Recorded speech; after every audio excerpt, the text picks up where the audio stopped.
Hello everyone. So in this video, we'll try and solve this problem. We have two objects, A and B, are connected as shown. The connected setup is placed on the ground and applied an axial load P, which is equivalent to 300 newtons. Then we need to determine the stresses developed within the objects A and B, where object A has a 6 mm diameter and B has a 9 mm diameter. Okay, so let's start our solution. Okay, so first of all, we need to create our free body diagram. Now, to create a free body diagram, we can have this figure A and B represented in its frontal view. For simplicity, we have the A and the B. Then we have the load P over here, which is equivalent to 300 newtons. Okay. Now, since the setup is placed on the ground, then our object is supported over here. Now, since we are in here in mechanics, we'll be dealing with objects in equilibrium. So, we'll just tackle on the upward reaction of the ground. So, we have the reaction R over here. We'll only be dealing with the R reaction for the purpose that we're only concerned with the stresses that is developed from the axial load P.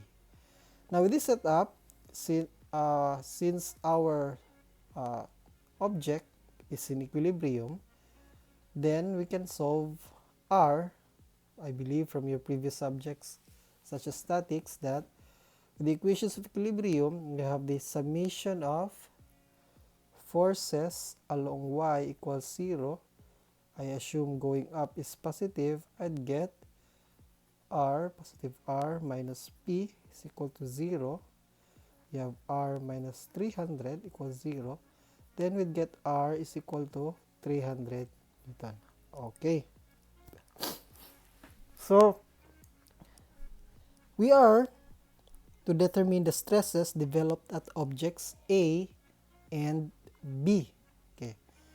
To determine the stresses that is developed within A and within B, we need to cut our figure. Now, since the question is for A and B, let's start solving A first.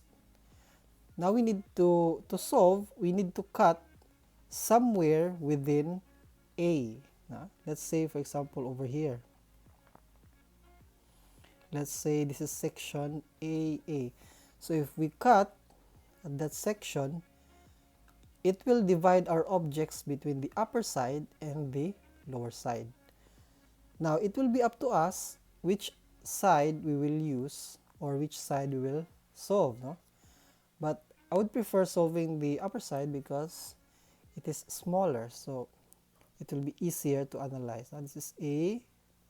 This would be section AA. This is the load P. Okay. And then since we cut, there should be reactions. And we'll only write the axial reaction since we're only concerned for the stresses from the axial load.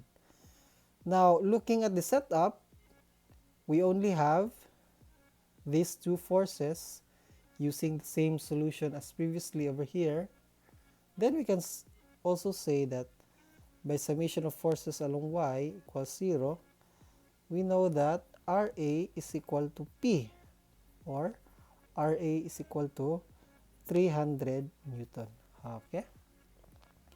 Now we need this, the reaction or the axial force within A, for us to solve the stress within A.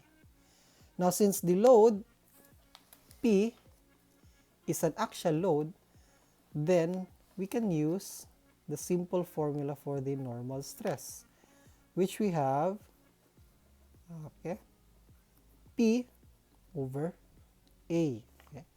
Where this denotes the stress, this denotes the load, and this denotes the cross-sectional area.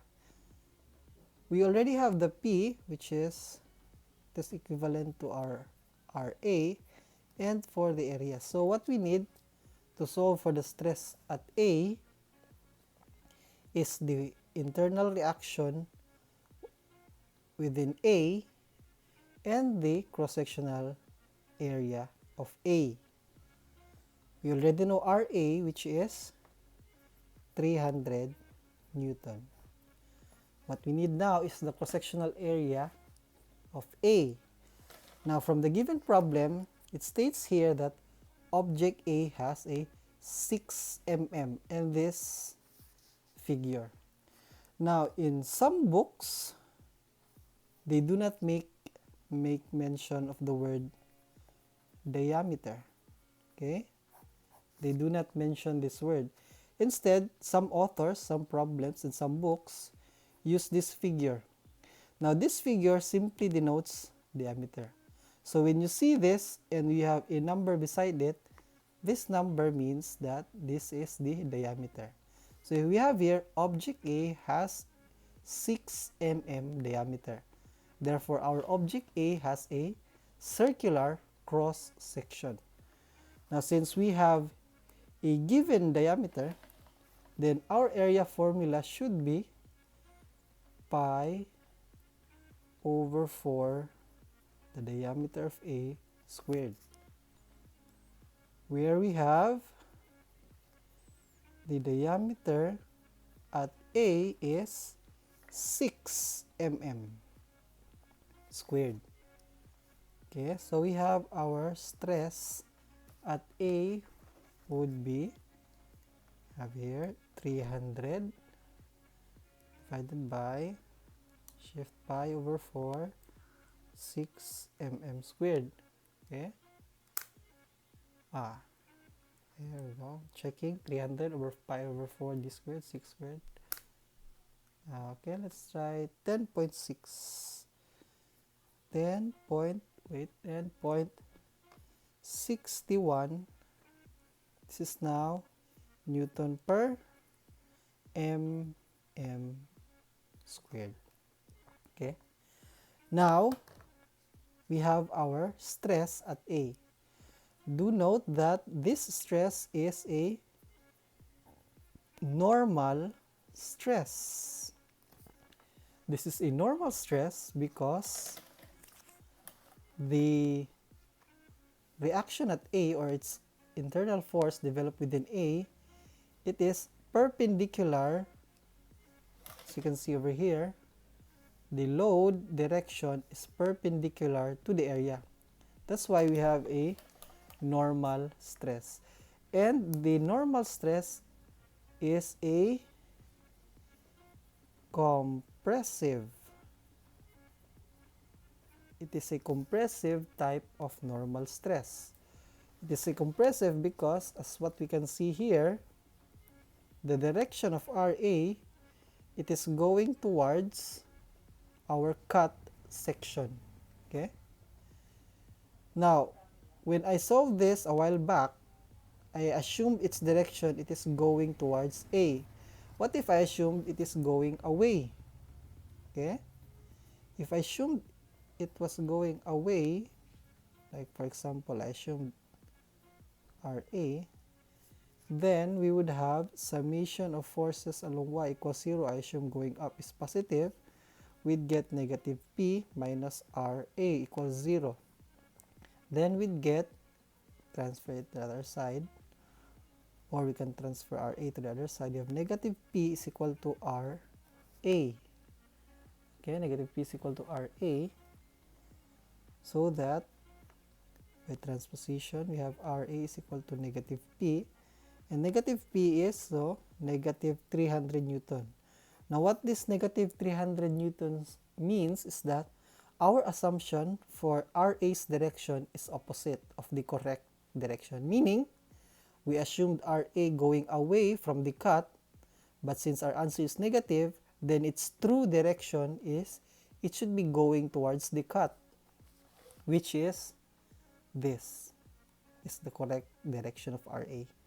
So since RA is going towards the cut, that is in the form of a compressive normal stress, which we have our first answer.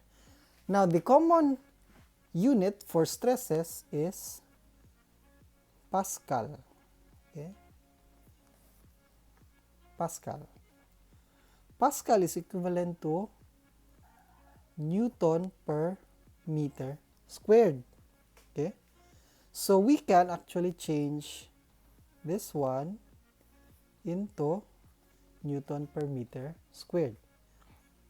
Now we can do the manual conversion. We convert mm into meter, or there is a direct and short, there is a shortcut.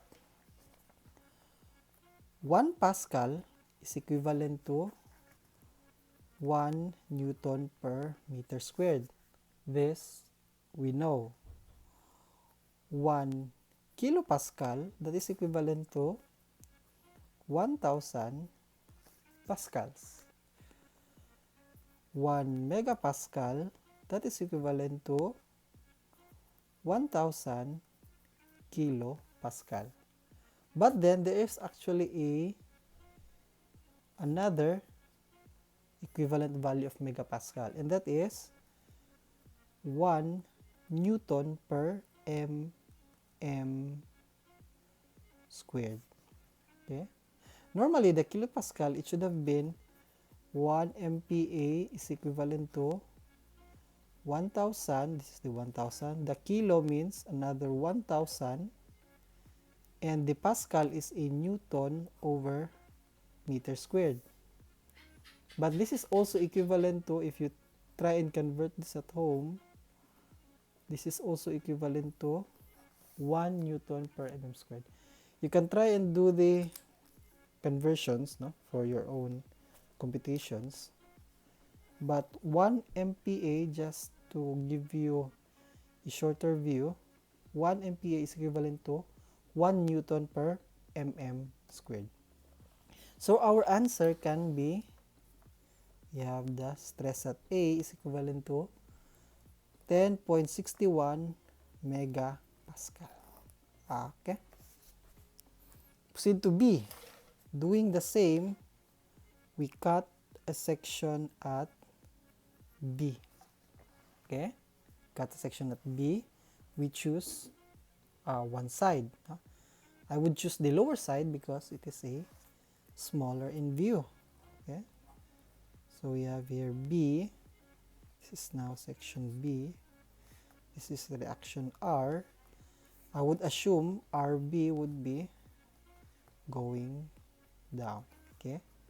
Summing up forces along Y equals 0, we would get RB is equal to R, or RB is equal to 300 Newton.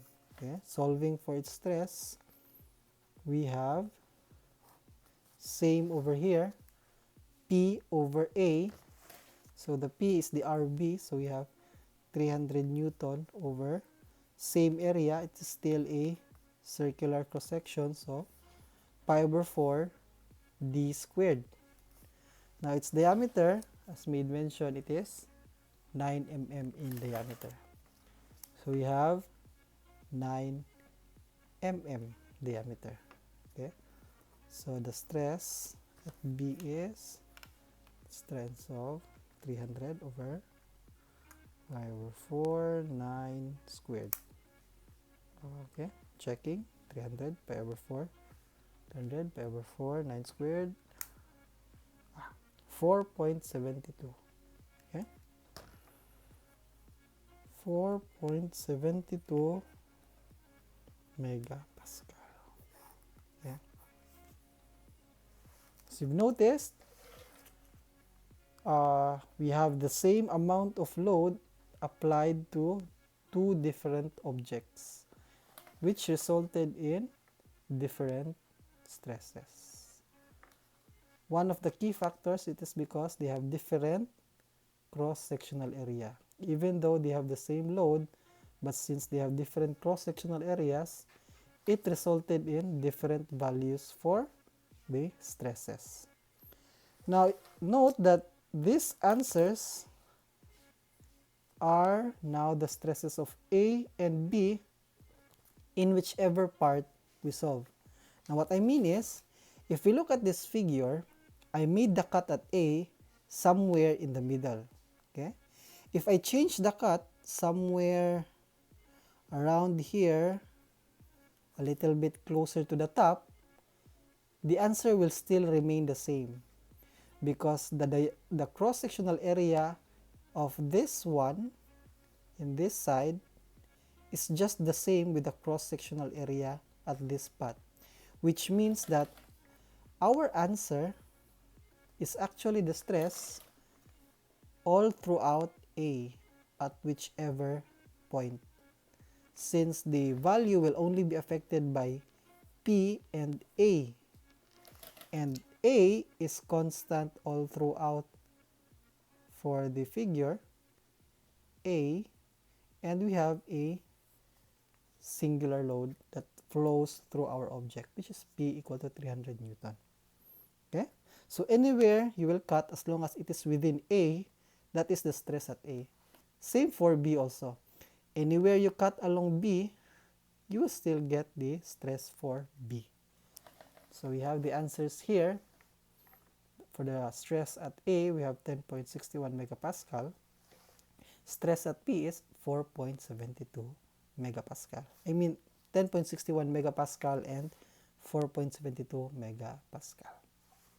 Okay?